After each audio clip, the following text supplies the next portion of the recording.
오늘 말씀의 제목을 한번 따라 하실까요? 대속의 축복을 회복하고 누리라. 대속의 축복을 회복하고 누리라.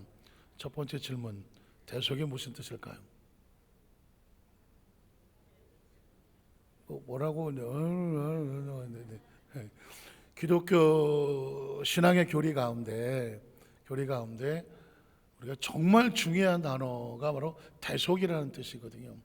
다른 말로 구속 또는 속량, 이런 의미를 쓴단 말이죠.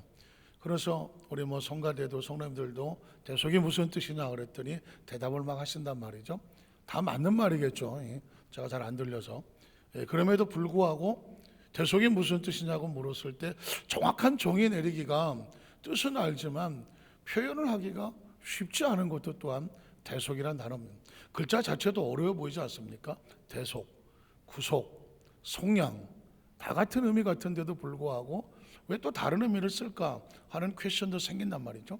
자, 대속을 제가 국어사전에 한번 찾아봤습니다.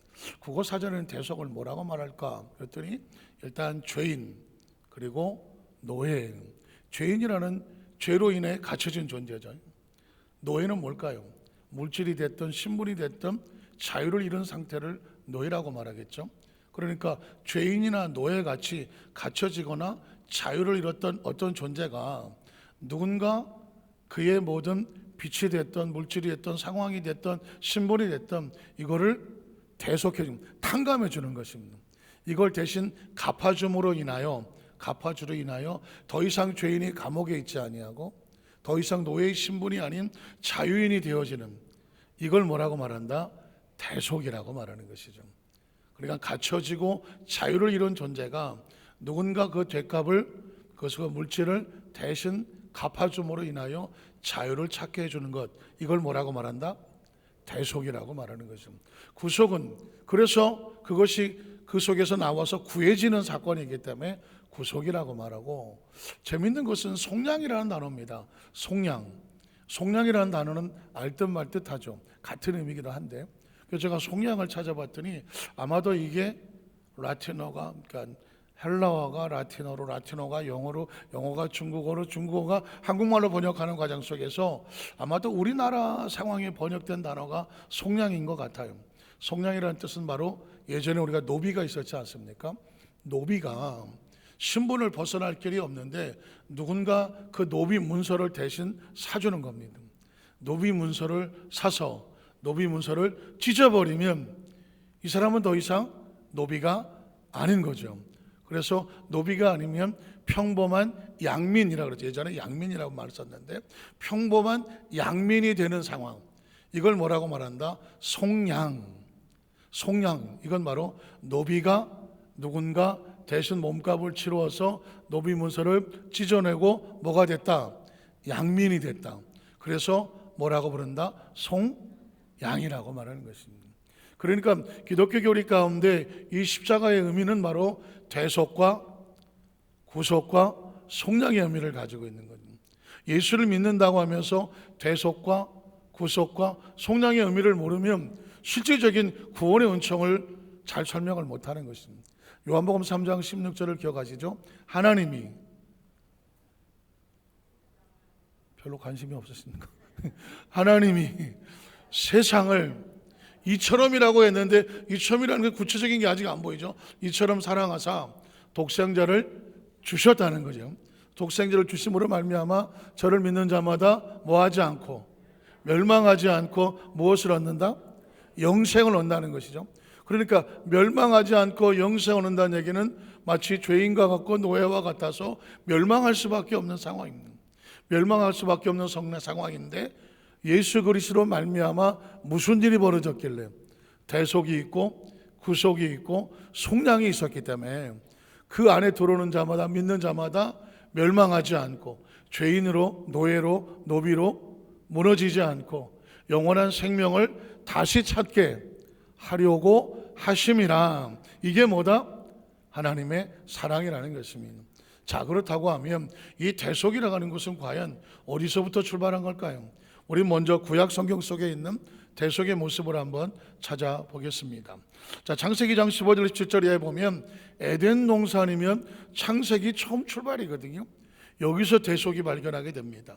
야훼 하나님이 그 사람을 이끌어 에덴 동산에 두어 그것을 경작하며 지키게 하시고, 야훼 하나님이 그 사람에게 명하여 이르시되 동산 각종 나무 열매는 내가 임의로 먹되 자유로 먹되 선악을 알게 한 나무 열매는 먹지 말라. 내가 먹는 날은 반드시 뭐하리라?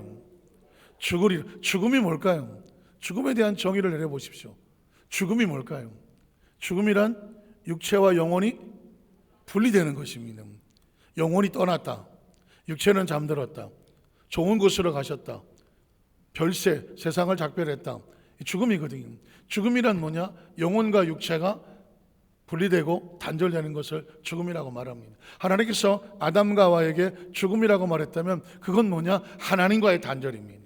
하나님의 생명의 본체가 되시니까 하나님과 말씀을 어기고 단절이 되면 그걸 뭐라고 말한다? 죽었다고 말하는 것입니다. 잘 들어보십시오. 한번 따라하시죠. 하나님과 단절되는 것이 죽음입니다. 숨이 끊어져야 죽음이 아니에요. 하나님과 단절되면 이미 죽은 상태고, 그 죽은 자는 결국 육체가 생명이 또 영혼이 떠나면 죽은 자의 모습처럼 생명을 잃어버리는 것입니다. 이렇게 말씀을 했습니다. 자, 그럼 어떻게 돼요? 살려면 어떻게 돼요? 하나님을 붙잡고 뭐 하지 말아야 돼요? 단절하지 말아야 되는 것이죠. 자, 그랬더니 그 다음 절에 보니까 여자가 그 나무를 본 적 먹음직도 하고 보암직도 하고 지혜롭게 할 만큼 탐스럽기도 한 나무더라. 나무에 대한 마음에 유혹이 생기는 거죠. 먹고 싶고 따먹고 있겠다. 결국 어떻게 합니까? 그 다음 절에 보면 여자가 그 열매를 뭐하고? 따먹고 그랬죠. 이건 먹는 이야기가 아닙니다. 하지 말라고 한 얘기를 했으니까, 하나님 말씀을 어겼으니까 여자가 열매를 따먹는 순간 여자는 죽었고가 되는 것입니다. 하나님께서 죽으리라고 말했잖아요. 죽는다는 얘기는 하나님과 단절됐다는 것이죠. 아담과 하와가 선악과를 따먹으로 하나님과 단절되며 죽었다는 이야기입니다.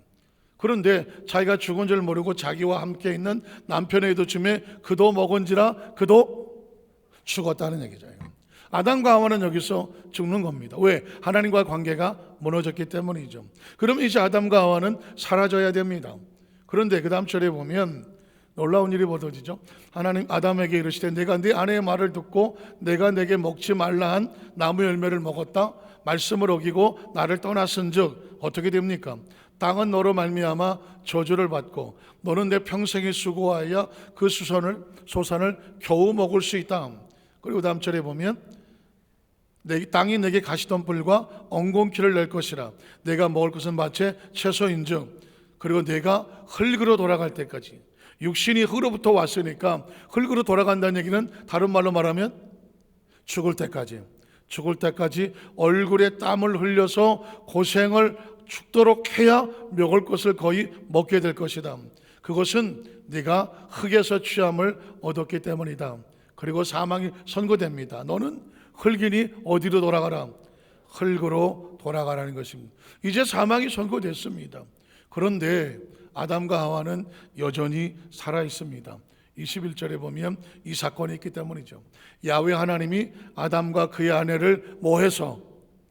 위하여 합니다. 죽어야 되는 아담과 하와를 위할 것은 뭐예요?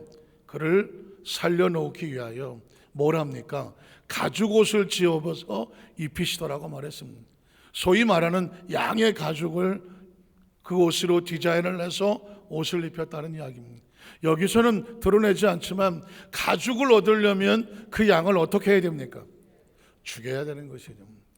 양이 죽음으로 말미암아 피를 흘림으로 그 가죽을 벗겨서 그 가죽으로 옷을 만들어 아담과 하와의 부끄러움을 감추어 잠시 육체의 생명이 살게 하셨다는 겁니다. 아담과 하와가 살아있다는 얘기는 누군가 대가를 치르며 죽었다는 이야기입니다. 그런데 성경에 보니까 양이 죽어 가죽 옷을 가지고 하나님이 옷을 입혔다고 말합니다. 여러분 혹시 보이십니까? 하나님이 양을 잡습니다. 하나님의 손이 있는지 없는지는 우리가 가봐야 만나보시겠지만 그 손으로 양을 잡아 하나님의 손에 피를 흘립니다. 가죽을 벗겨서 옷을 디자인해서 아담과 하와에게 입힙니다. 이때 하나님의 가슴은 어떨 것 같습니까? 아담과 하와를 대신하여 양을 잡아 그 피를 흘리고 생명을 쏟아서 아담과 하와를 살려냅니다. 그때 양을 뭐라고 말할까요? 대속물이라고 말하는 거죠.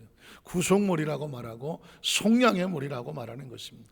자, 그러면 하나님은 왜 아담과 하와에게 이런 일을 했을까요? 죄라고 하는 것은 생명으로 갚아야 되는 것입니다. 그러니까 여러분, 지금 이 순간에도 마찬가지입니다. 저와 여러분이 죄를 어떻게 취급할 것이냐, 죄는 그까짓 건 그럴 수도 있고 아닐 수도가 아니라, 죄는 우리의 생명을 위협하는 것입니다.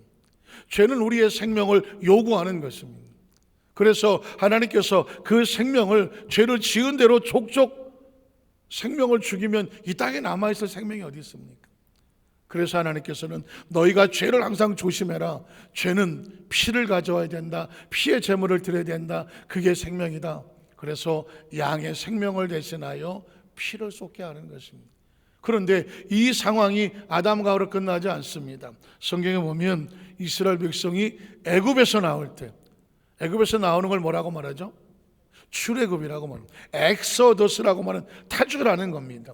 자, 죄에서 나오고 죽음에서 나올 때 제물이 필요했던 것처럼 이스라엘 백성이 애굽에서 나올 때 애굽 전체에 심판을 합니다. 근데 거기서 살아남기 위해서 뭐가 필요할까? 양의 피가 또 필요합니다. 여러분 잘 아시는 말씀이지만 읽어보겠습니다. 출애굽기 12장 1절로 7절에 보니까 야훼께서 애굽 땅에서 모세와 아론에게 일러 말씀하시되 이 달을 너희에게 달의 시작 곧 해의 첫 달이 되게 하고 너희는 이스라엘 온 여지에 말하 이르되 이 달 열흘에 너희 각자가 어린 양을 뭐해라? 잡아라. 우리 중고등 학생들 잡는 게 무슨 뜻인지 알아요? 양을 잡는다고 손으로 잡는 것입니까? 아니죠. 소나 양을 잡는다고 할 때는 뭐 한다는 뜻이에요? 죽인다는 것입니다. 생명을 끊어서 피를 쏟는다는 것입니다. 어린 양을 잡아라. 어린 양을 죽여라. 생명을 쏟을 것이니, 그 다음 절에 보니까 각 가족대로 그 식구를 위하여 어린 양을 취하는, 한 사람에 한 사람씩 양을 취하고, 그 다음 절에 보니까 그 어린 양에 대하여 식구가 너무 적으면 그 집의 이웃과 함께 사람의 수를 따라서 하나를 또 잡고 생명을 쏟고 각 사람이 먹을 수 있는 분량에 따라서 너희 어린 양을 계산할 것이며 너희 어린 양은 흠없고 일련된 수컷으로 하되 양이나 염소 중에서 제물로 취하고 이달 열날까지 간직하였다가 해질 때에 이스라엘 회중이 또 그 양을 뭐하고 잡고, 양을 잡아야 되는 이유는 그 양을 잡아 피를 흘림으로 말미암아 이스라엘 백성이 생명이 살기 때문입니다. 자, 그 다음 절을 보면 그래서 어떻게 합니까? 그 피를 양을 먹을 집 좌우 문설주와 임방에 피를 바르라는 것입니다. 피를 바르면 어떻게 될까요? 그 다음 절에 보면 내가 그 밤에 애굽 땅에 두루다니며 사람이나 짐승을 막론하고 애굽 땅에 있는 모든 처음 난 것을 다 쳐서 심판하여 죽게 되지만 애굽의 모든 신을 내가 다 심판하게 될 거지만 나는 야훼라. 그 다음 절을 보면 내가 애굽 땅을 칠 때에 그 피가 너희가 사는 집에 있어서 너희를 위해서 뭐가 될 것이다? 표적이 되어주는 것이죠. 무슨 표적? 살리는 표적이 되는 거죠. 그러니까 그 양은 뭐예요? 대신 죽은 대속물이 되고 구속물이 되고 뭐가 될까요? 속량의 제물이 되는 것입니다. 왜 하나님은 지금 이스라엘 백성이 아담과 하와 에덴에서도 그랬고 출애굽을 할 때도 그랬을까요? 죄를 두려워하라는 것입니다.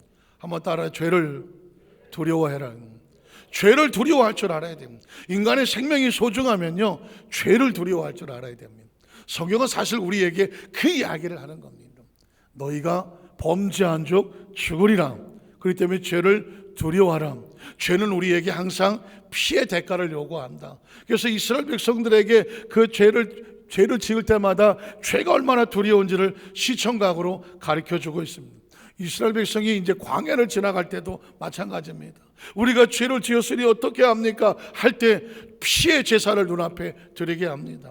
레위기 1장 1절로 2절에 보니까 야훼께서 회막에서 모세를 부르시고 그에게 말씀하여 이르시되 이스라엘 자손에게 이렇게 말해라.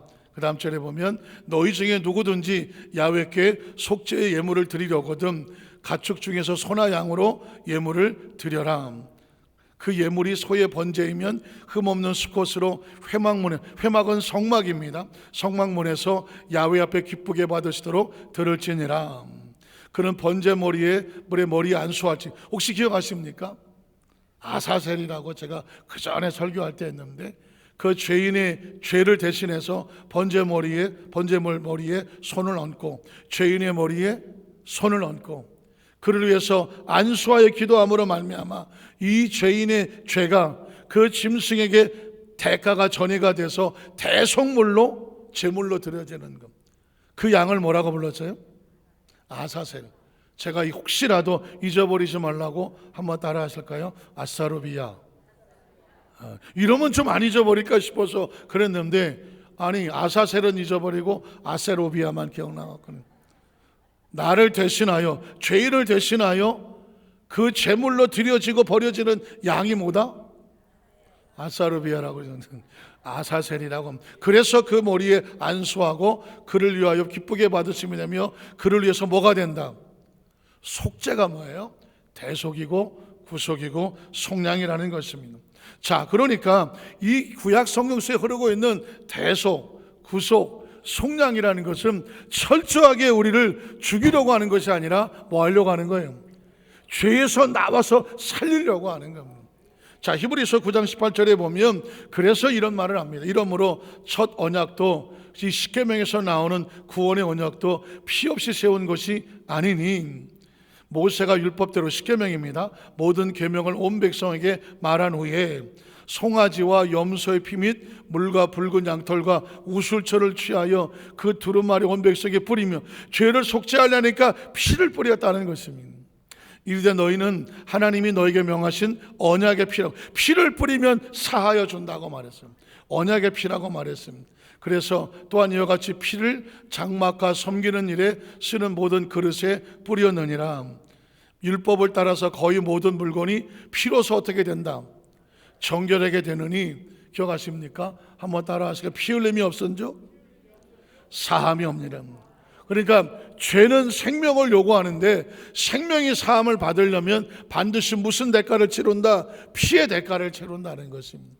그러니까 여러분 보십시오. 죄를 잔뜩 짊어진 사람이 짐승을 가지고 가서 하나님 앞에 피의 제사를 드리고, 그 아사셀이, 그 아사로비아가 나를 대신해서 죄값을 치르고 자 광야를 벌어지면서 이제 당신은 그 죄에서 용서를 받았으니 이제 자유하고 돌아가시오.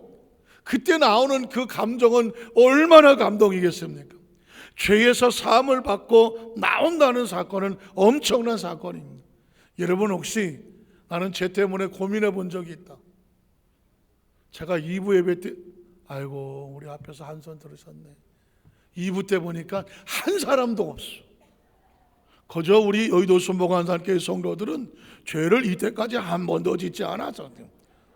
그러니까 제가 지금 이 시간에 죄에 대해서 얘기를 하면서 제가 무력감을 느꼈어. 왜? 나만 죄인이야. 나만. 근데 3부를 보니까 한 분이 손을 드시네.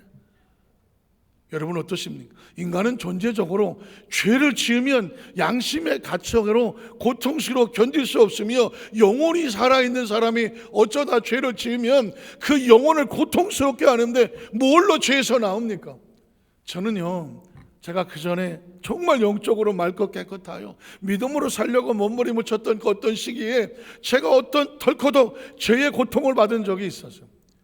그런데 그 고통이 이루 말할 수가 없어요. 두렵고 떨리고 금방이라도 죽을 것 같고 이 죄에서 어떻게 나와야 될지를 모르겠더라고요. 그래서 혹시 서울에서 광화문에 가면 생명의 말씀사라고, 하도 안 가봐서 지금 어떤지 모르겠지만 굉장히 큰 기독교 서적이 있었습니다. 그러면 거기 가면 온갖 기독교 서적은 다 거기 있어요. 거길 가서 제가 3일 밤낮, 이건 쓰는 말이죠.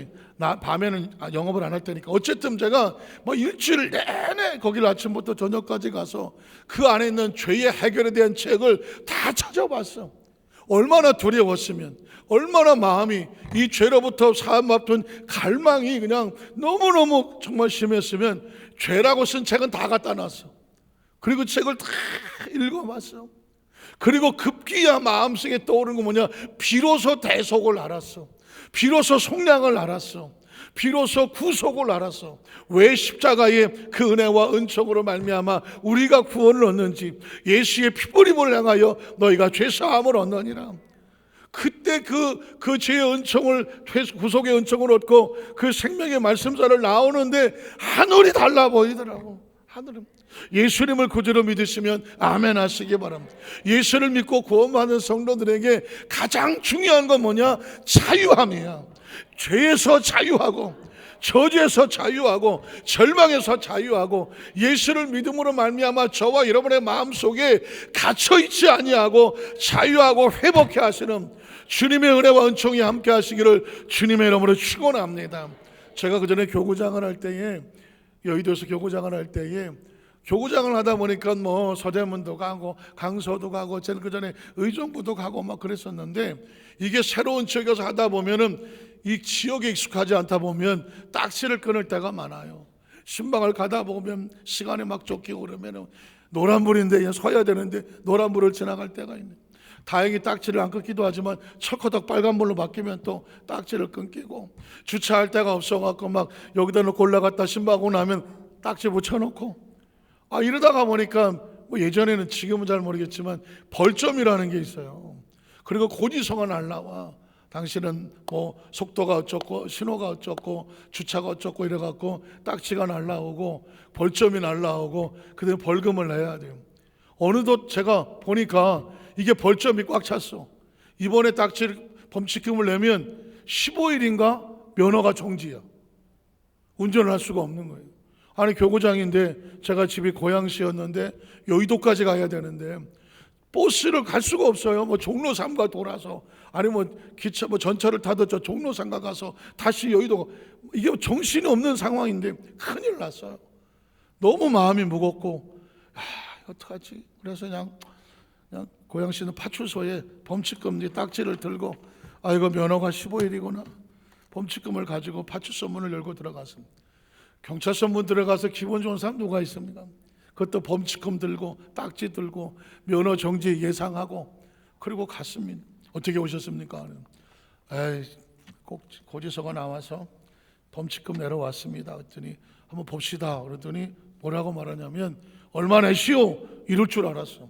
그랬더니 뭐라고 말하냐면, 이거 안 내도 됩니다. 그러라고. 안 내도 됩니다. 그래서 제가 잘못 들었나? 안 낼 리가 없잖아요. 없는 것도 뜯어갈 판에. 진짜 무섭습니다. 요즘도 프랜카드 붙었더만 고액 상습, 뭐 체납자, 뭐 경매, 집안 수색, 가택 수색까지 붙었어요. 그래갖고 다 뜯어간다고 붙여놨더라고. 어쨌든 근데 이건 뭐 내가 딱지 띈 거니까. 근데 이렇게 말하는 거예요. 안 내도 된다고. 그래서 제가 왜요? 이번에 대통령이 취임을 하면서, 대통령이 그때 바뀌었어. 취임을 하면서 모든 교통 범칙금 벌점 먹은 것까지 다 말소해주고, 이번에 이 범칙금도 안 내도 된다고 결정을 했습니다. 그러는 거예요. 아니, 대통령이 그랬는데 저는 할렐루야가 나오더라고. 할렐루야야. 이게 어떻게 됐나? 그래서 제가 벌점이 꽉 찼는데 그날 이후로 벌점이 빵점이 됐어. 전 이때까지 빵점 맞고 할렐루야 해본 적은 처음이야. 벌점이 빵점이야. 그리고 범칙금을 안 내도 되고 이건 무효라고 말소됐다고 지워버리고. 그래서 제가 이 경찰서 나오는데 막 하늘이 달라 보이더만. 와, 이런 일도 있네. 와, 그러니까 이 자유라는 게 이런 거예요. 무겁게 들어갔다가 나올 때는 진짜 가볍게 나오는 거예요. 혹시 저처럼 범칙금 딱지 그거 말소되는 빵점 맞아본 사람? 근데 희한하게 왜 우리 교회는 죄 지은 사람도 없고 벌칙금 낸 사람도 없고 도대체 없어. 그러니까 나만 벌칙금 내고 나만 그냥 면허 정지 수준까지 뭐. 그래서 제가 여러분 그랬잖아요. 우리 교회 성도들은 연애를 해봤나, 세상에 뭐 가요를 하나, 그냥 오직 기도하고 전도하고 말씀밖에 없죠. 그러니까 저하고 여러분 보면 누가 목사인지를 몰라. 우리 교회 성도들은 그냥 누가 목사인지를 몰라. 제가 보면 여러분이 목사 같아요. 어쨌든 간에 자유가 너무 좋더라고요. 우리 에도서 만사교회는 마찬가지입니다. 예수님은 우리에게 인생의 삶의 자유를 주시려고 하는 거예요. 구약시대는 짐승의 피로 자유를 얻었다면 이제 신약성경에 보면 예수님이 자신의 피로 자유케 하시는 구속의 사건, 대속의 모습이 나옵니다. 이사야 53장 4절로 6절에 보면 구약성경과 신약성경 사이에 메시아가 있는 거예요. 메시아가 있습니다. 구약은 메시아에 대한 예언이 있습니다. 신약은 메시아가 오셔서 이루시는 새로운 약속입니다. 그 메시아가 누굴까요? 예수님, Jesus Christ라고 말할 때 예수는 이름이고 크라이스트는 메시아라는 뜻이에요. 예수 그리스도라고 말했을 때 예수님은 이름이고 그리스도는 메시아라는 뜻입니다. 자, 메시아는 어떤 일을 할까요? 그는 실로 우리의 질병과 고통을 어떻게 대신 짊어지고, 메시아는 뭐 하러 왔냐면 우리를 대속하라고 오시는 거예요. 우리의 슬픔은 누가 당해야 돼요? 우리가 당해야 되잖아요.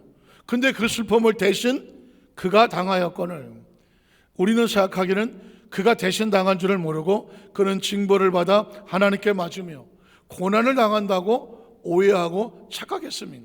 자, 그런데 그가 찔림은 누구 허물 때문입니까? 우리의 허물 때문이니까 그게 대속이죠. 메시아는 이 땅에 뭐 하러 오셨습니까? 대속하러 왔고 구속하러 왔고 속량하러 오신 거예요. 자, 그가 찔림은 우리의 허물 때문이고 그가 상함은 우리의 뭐 때문입니까? 우리의 죄악 때문입니다. 기억하십시오. 그가 찔림으로 우리의 허물을 대속하고 그가 채찍에 맞음으로 나아진 이 모든 다 대속이야. 그가 징계를 받음으로 우리가 뭘 누립니까? 평화. 나의 죄를 탕감해 줌으로 말미암아 내가 자유하고 나올 수 있었던 이 평화, 또 그가 채찍에 맞음으로 우리가 무엇을 얻었다? 나음을 얻었다. 이게 대속이라는 거예요. 이게 구속이라는 것입니다. 속량이라는 것입니다. 대통령이 취임을 하면서 왜 범칙금을 가졌던 그 생활 생계가 됐던 어려웠던 사람들을 그들에게 벌점을 빵점을 만들고 범칙금을 말소에 지는 이유가 뭘까요? 거기서 여러분은 나와서 뭐 하시오? 자유하시오. 벌점에서 자유하고 범칙금에서 자유하시오. 그래서 그걸 대통령도 선물로 주는 것 아니겠습니까? 대속이란 그런 겁니다. 하나님의 아들이 메시아로 와서 우리에게 요시는 건 뭐냐면 더 이상 너희가 징계받지 마라. 더 이상 너희가 허물 때문에 절망하며 참소받고 판단받지 마라. 더 이상 너희가 뭐 받지 마라. 질병 때문에 고통하지 마라. 내가 대신 징계받고 내가 대신 채찍에 맞아줄게. 이게 뭐예요? 대속, 구속, 속량의 메시아의 사명이에요. 자, 그러면 예수님이 이 땅에 메시아로 오시면 무슨 일을 하겠습니까? 안 봐도 비디오지. 오셔서 뭐 하겠습니까? 메시아 사역을 그대로 하지 않겠습니까? 예수님은 어렵지 않아요. 메시아로 오셨으니까 예수님은 무슨 일을 하신다? 메시아의 대속, 구속, 속량을 하실 거라고. 어제 보겠습니다. 요한복음 1장 29절에 보니까 이튿날 요한이 예수께서 자기에게 나오심을 보고 이르되 보라, 세상 죄를 대신 지고 가는 누구의 어린 양이에요? 하나님의 어린 양.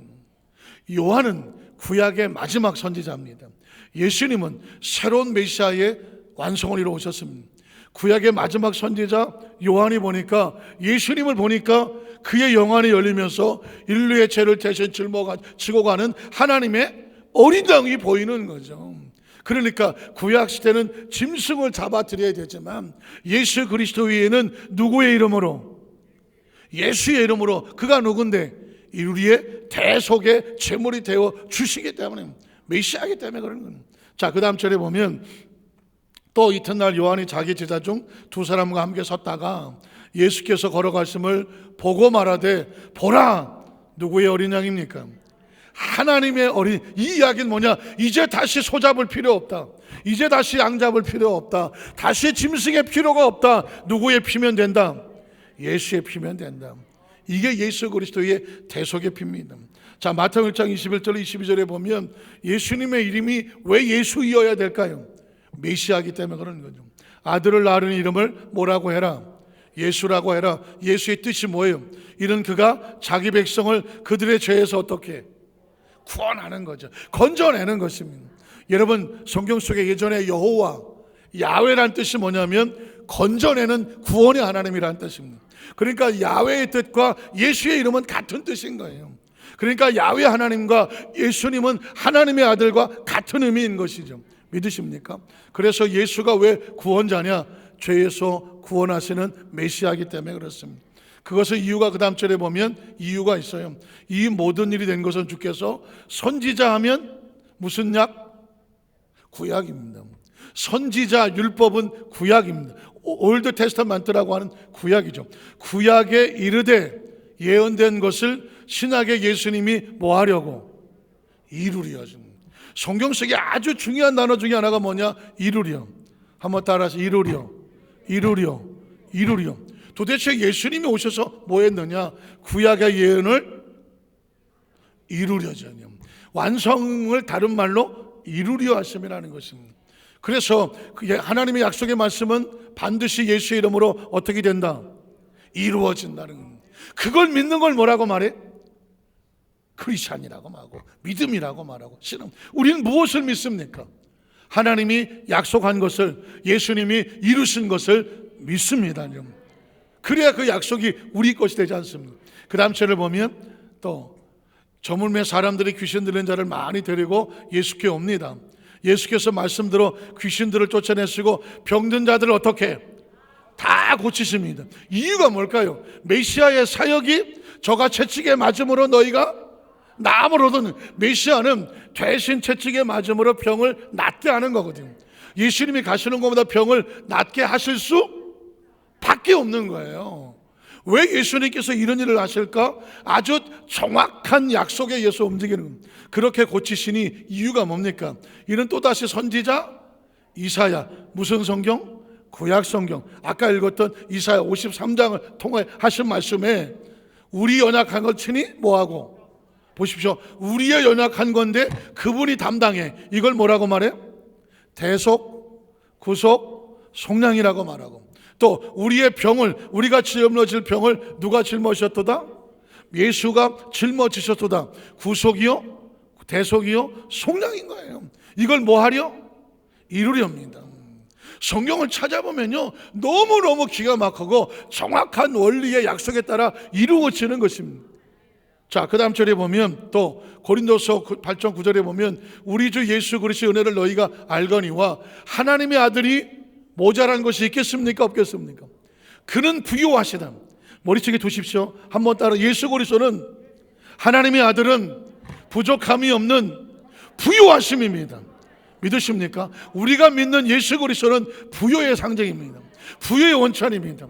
시편 23편 1절 기억하십니까? 다윗도 말했습니다. 야훼는 나의 목자가 되시니 나는 그의 기르신 양이니 내게 부족함이 있다 없다? 없다고 말했습니다. 우리가 예수를 믿고 하나님의 자녀가 되면 하나님의 나라는 부족함이 없습니다. 여기서부터 출발해야 돼요. 우린 존재적으로 우리의 삶에 부족함이 없습니다. 모자람이 없습니다. 우리의 삶은 넉넉하고 풍족해야 합니다. 이게 하나님의 원칙입니다. 자, 그런데 그가 누구를 위해서? 너희를 위해서, 부르심을 입은 하나님의 자녀들을 위해서 스스로 뭐하게 하셨습니까? 가난하게 되신 게 있습니다. 이유가 뭘까요? 우리를 어떻게? 그의 가난함으로 말미암아 너희는 뭐해라? 부여해랍니다. 여러분, 철저하게 예수를 믿고 하나님의 자녀가 되면 우리가 정말 청빈하게 살고, 우리가 정말 검소하게 살고, 우리가 절약하고 살고 당연합니다. 그리고 규모 있게 살고 살아야 됩니다.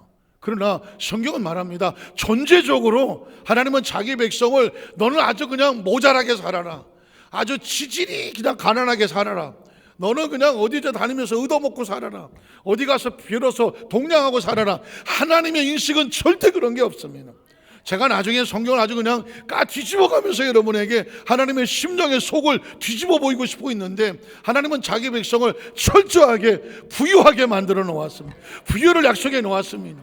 이게 하나님의 축복의 마음입니다. 제가 내일부터 월요일날 저녁부터 금요일까지 이 하나님의 약속의 이 부유를, 축복을 받으라고 선포하는 이유가 뭐냐면, 우리는 그동안 예수를 믿으면 가난하게 살아야 되고, 그래서 뭐 거룩하게 살래도, 전 그전에 우리 어렸을 때 예수 믿는 사람들은 다 거의 뭐 검정의 양복 같은 거에다가 뭐 하얀 고무신 신고 성경책 끼고 그냥 이러고 다녔습니다.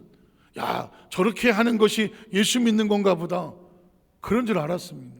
뭔가 복을 구하고 부여를 구하고 하나님의 은총을 구하는 것은 그건 세상 사람들이나 하는 건 줄 알았어요. 예수 믿는 사람은 복하고 상관이 없는 줄 알았습니다. 예수 믿는 사람은 부여와 상관이 없는 줄 알았습니다. 예수 믿는 사람은 뭔가 뭐 잘되고 세상에 영향을 미치는 이런 거 관련이 없는 줄 알았습니다. 그러나 성경을 펼쳐보면 제가 내일부터 하나님의 창조 속에 있는 부여의 약속을 선포하고 여러분에게 말씀을 할 것인데, 아니 창조 성경을 열자마자 마지막까지 하나님은 부유하신 하나님입니다. 예수 그리스도를 말미암아 너희로 뭐 하기를 원한다? 부유하기를 원해.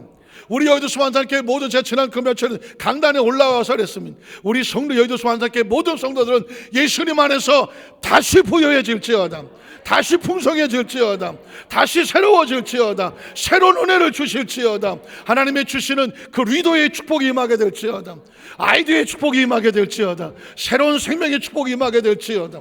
아마도 이렇게 얘기를 하면 여러분 머릿속에서 예수 믿는 사람이 무슨 저런 걸 구합니까? 예수 믿는 사람은 저렇게 하는 게 아닙니다라고 의식에 굳어있는 사람은 아마 제 얘기가 해도 이리 들어왔다 저기로 튕겨나갈 겁니다. 예수를 믿는다는 건 배움이 아니라 지식이 아닙니다. 사고를 바꾸는 겁니다. 여러분이 이제까지 가지고 있던 어떤 생각을 가지고 있다고 할지라도 예수 그리스도를 말미암아 내 생각과 상관이 없이 하나님의 생각을, 우리의 생각을 바꾸는 겁니다. 너희는 부유해진다, 부유하게 태어났다, 하나님 너를 사용하시려고 축복하시려고 한다, 이 세상에 뛰어나게 만들어 놓았다, 세상의 모든 민족으로부터 너희를 뛰어난 민족이 될 것이다. 하나님이란 존재의 하나의 형상과 모양을 닮고 하나님의 지혜를 가졌습니다. 우리가 하나님의 자녀라고 보십시오. 우리가 세상에서 빌어먹어야 되겠습니까? 여기저기 꾸러 다녀야 되겠습니까? 오죽하면 성경에 네가 꾸어줄 망정 꾸지 아니할 것이고 위에 있을 망정 밑에 있지 아니할 것이고 네가 들어와도 복을 받고 나가도 복을 받겠다. 이게 하나님의 약속입니다. 내가 젖과 꿀이는 땅으로 너를 반드시 갖다 놓을 것인데 그 땅에는 그 발에 돌아다니게 굴이요 동이요 금이 발바닥에 발로 채일 것이며 옥토해가 될 것이며 샘이 넘치고 날 것이다. 그곳에서 내가 지치 아니한 집을 내가 얻게 만들 것이고 내가 심지 않은 과일을 먹게 하실 것이다. 이게 누구의 마음이에요? 하나님의 마음입니다. 전 그 마음을 여러분에게 전하고 싶은 겁니다. 우리 여도 수만산교회 성도들, 이 시간 이후에 의식과 사고 속에서 이 하나님의 마음으로 그는 나를 뭐하게 원하신다? 부유하게 원하신다. 가난에 가짜도 생각하지 말아야 돼. 안 된다 안짜도 생각하지 마. 아니 여기다가 그걸 집어넣으면 안 돼. 하나님 나를 부욕케 하시고 온전케 하시고 새롭게 하시고 영향력 있게 하셔서 어떻게 하라고? 예수 믿는 것들만 잘 먹고 잘 살라고? 아니죠. 영향을 거치고 영향력을 가지고 살리고 도와주고 일으켜 세워지고, 그리고 나라를 위하든 사회를 위하든 국가를 위하든 지역을 위하든 어려운 사람을 위하든 많은 사람에게 영향력을 주고 그들을 살릴 수 있는 뭐가 되라? 통로가 되라는 것입니다. 남의 것을 빼앗으려는 것이 아닙니다. 저 사람보다 나가 잘되게 해주세요 경쟁하고 무슨 하려는 게 아닙니다. 하나님의 축복은 모자람이 없습니다. 이 지구 사람의 사람을 다 채워주고도 하나님의 축복은 모자람이 없습니다. 더 채워주고도 모자람이 없습니다. 하나님이 날 주실 게 없을까 봐 걱정할 필요가 없습니다. 하나님은 넉넉하게 주고도 넘치는 것입니다. 전 이 말씀 한 구절에서 우리 여도수만교회 모든 성도들의 사고와 의식이 완전히 바뀌시기를 주의 이름으로 축복합니다. 하나님 나에게 뭘 원하신다고? 너에게 뭐 하기를 원한다? 부욕해 하기를 원한다. 난 이때까지 되는 일이 없었는데요, 그런 일을 당해본 적이 없는데요, 누가 잘 되라고 말해본 적이 없는데요, 난 맨날 비판받고 정죄받고 판단받고 너 같은 놈이 뭘 할 수 있느냐, 내 머릿속에 음악 꽉 차 있는데 다 던져버리라고요. 이제부터 하나님께서 우리가 원하는 것은 넌 이제부터 새로워진다, 복 있는 사람이 된다, 부유한 사람이 되어진다. 이게 누구의 뜻이다? 하나님의 뜻. 내 뜻과 상관이 없는 하나님의 뜻입니다. 예수로 말미암아 가난하게 만드신 이유가 뭐냐? 너희로 부욕케 하려 하심이. 믿으십니까? 성경은 계속 이어집니다. 예수께서 이르시되 내 오라비가 다시 살아나리라. 죽음 앞에 절망하고 좌절하는 그 마리 앞에 예수님의 의식은 다시 산다. 한번 따라하죠. 다시 살아나리라. 다시 살아나리라. 하나님의 관점에 죽음은 없습니다. 죄를 지어서 떠나가면 죽는 거지만 예수 그리스도는 마귀 백성을 죽었다고 말한 적은 한 번도 없습니다. 그냥 잔다고 말했지. 세상적으로 볼 때 죽은데 말하길 뭐래? 다시 산다고 말했지. 하나님 안에 죽음은 없다, 영원한 이별은 없다, 다시 산다. 그랬더니 마리아가 말하기를 마지막 날 부활 때 언제인지 모르지만 다시 살아날 줄은 알겠죠. 우리 그런 말은 언제인지 모르지만 뭐 살긴 하겠지, 이게 인간이 하는 말입니다. 자, 그랬더니 예수는 말합니다. 예수께서 이르시되 나는 부활이고 생명이니 나를 믿는 자는 죽어도 살겠고 살아서 나를 믿는 자는 영원히 죽지 아니하리라. 하나님의 나라는 죽음이 없어요. 제가 아까 말했습니다. 영생이란 뭐냐? endless time입니다. 시간이 끝나지 않아요. 끝이 없어. endless, eternal life, 계속 지속되는 거예요. 하나님의 나라는 죽음이 없기 때문에 생명이 지속하고, 믿으십니까? 하나님 자신이 생명의 원천인데요. 예수를 믿음으로 말미암아 멸망하지 않고, 멸망은 시간이 끊기는 거고 존재가 끊기는 건데, 영생을 얻게 하렸습니다. 영생은 생명이 영원해지는 것입니다. 그러니 예수님 앞에서 우리가 죽음을 말하겠습니까? 예수님은 자기 백성이 이렇게 말하죠. 영원히 살리라. 죽어도 살겠고. 이건 다시 말해서 저와 여러분의 의식과 사고 속에 죽음이라는 인식을 잃어버려요. 시간이 끝난다는 인식을 잃어버려요. 육체로 사는 시간이 있다고, 육체가 끝난다고 할지라도 우리 영혼은 하나님 안에서 영원한 시간을 살아가는 거예요. 믿으십니까? 이걸 안고 살아가는 사람은 세상에 살아도 감사하고, 이 세상을 떠나는 날에 영원한 시간, 육체를 벗어나면 영혼이 자유하잖아. 육체를 벗어나 영혼이 자유하다니까요. 예수 믿는 사람은 죽음을 두려워하지 않습니다. 죽음 앞에 절망하지 않습니다. 때문에 예수님이 죽은 자 같으나 다시 부활하셔서 다음 주일 부활주일을 하는 거예요. 제가 이제 우리 교회 벽에다가 2부 때는 말했죠. 벽에다가 이만한 프랭카드를 하나 걸어 놓을 겁니다. 그래서 뭐 예수 부활하셨네, 뭐 부활절 이렇게 써놓으면 교인들은 알아. 예수 안 믿는 사람들은 그게 무슨 말인지 몰라. 하나님의 감동을 제 마음에 주는데, 봄날 꽃과 향기가 다시 찾아오다. 그렇죠? 봄에는 꽃과 향기가 다시가 중요해. 다시 찾아오다. 우리가 뭐 어쩌지 않아도 봄날 되면 꽃과 향기가 다시 찾아와. 부활, 생명과 은총이 다시 찾아와. 부활이란 그런 거예요. 마치 봄날에 꽃과 향기가 다시 찾아오는 것처럼 부활은 생명의 은총이 다시 찾아오는 거예요. 거기다가 제가 끝에 부활하신 예수 그리스도, 부활을 믿는 자들에게 다시 생명으로 찾아오시다, 그렇게 써놓을 거예요. 지나가다가 봄날? 신가? 부활? 끝에 가서 보니까 부활하신 예수 그리스도가 있어.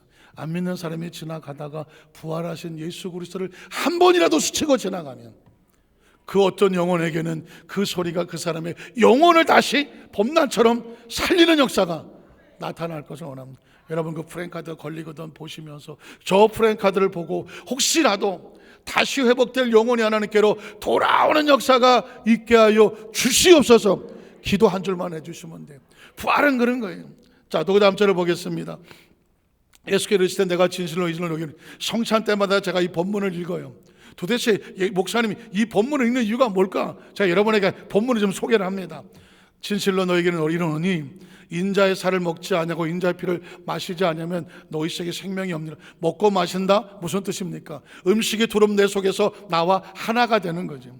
성찬은 뭐냐? 예수 그리스도와 우리가 하나가 되는, 내 의식이 예수님의 의식이 되고 사고가 되고, 예수님의 꿈이 나의 꿈이 되고 비전이 나의 비전이 되고, 예수님의 바라봄이 나의 바라봄이 되는, 예수님과 내가 하나가 된다는 의미가 있어요. 그러면 어떻게 되느냐? 너희 속에 그게 없으면 생명이 없는 거예요. 생명이란 뭐냐? 예수와 하나가 되는 것이요. 그 다음 절을 보면, 그래서 내 살을 먹고 내 피를 마시는 자는 영생을 가졌고 마지막 날 내가 그를 다시 살릴 것이다. 성찬을 뗄 때 여러분의 의식과 사고가 예수를 믿음으로 성찬을 땜으로 예수님과 나는 하나입니다.